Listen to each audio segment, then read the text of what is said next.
Vietnam, this number has risen to an incredible 713 people per square mile, almost 7 times the proposed amount for comfortable living conditions. With population growing, the amount of solid waste is also increasing.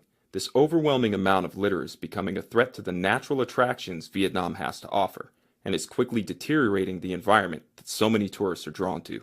Vietnam presently produces 12.8 million tons of waste per year from municipal sources alone. Currently, this large amount of waste is being treated completely as trash and placed in landfills.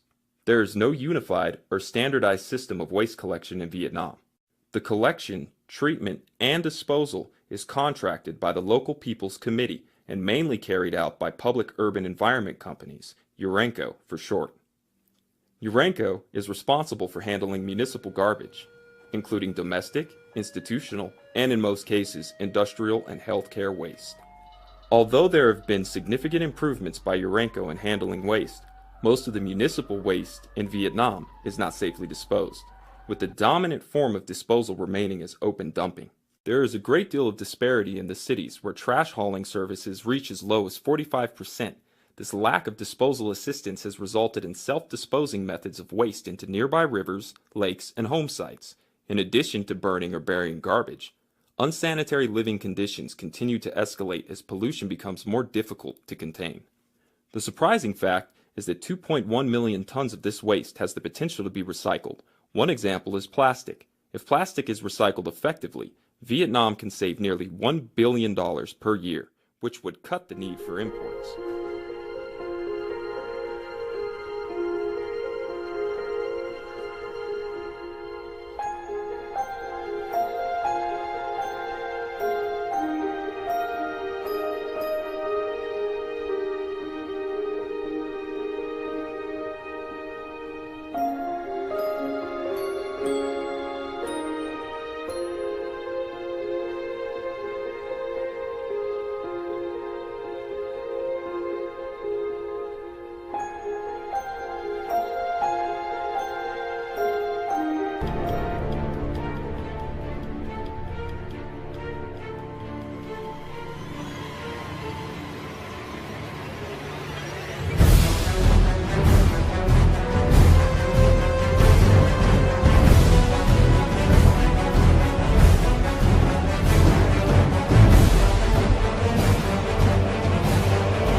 coast of Vietnam is home to historical sites and long shorelines of sandy beaches hugging blue waters. It boasts a thriving tourist and fishing industry.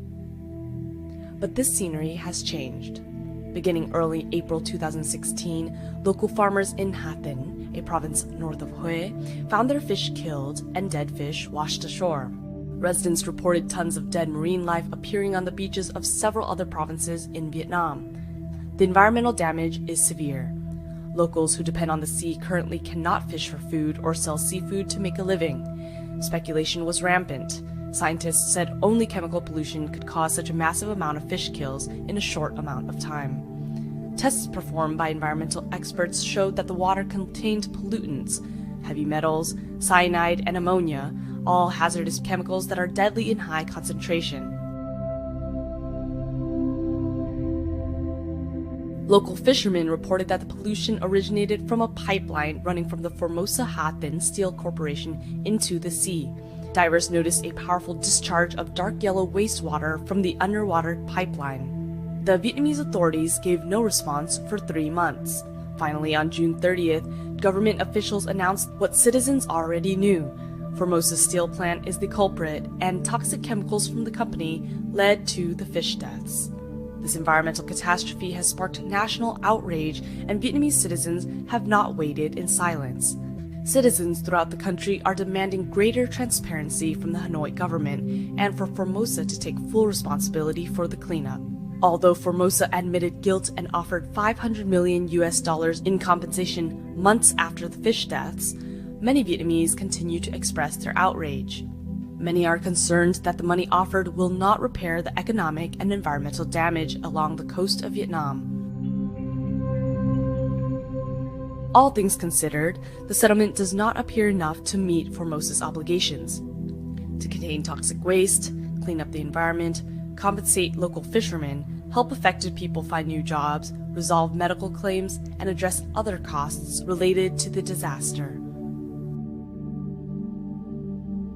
A diver died after being exposed to the water near the Formosa plant.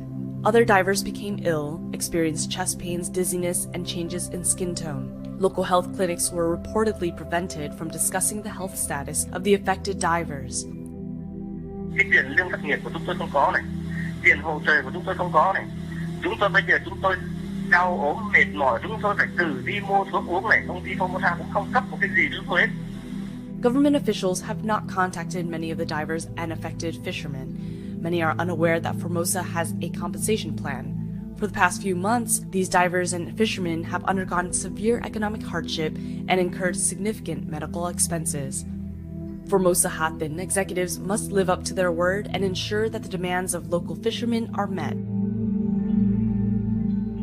Join us as we speak up against this secret deal and demand justice for those affected by Formosa's illegal disposal of hazardous waste. Together, we can shed new light on the long-term implications of the disaster and demand that the Formosa Corporation properly clean up its environmental pollution and adequately compensate the communities whose livelihoods and health have suffered.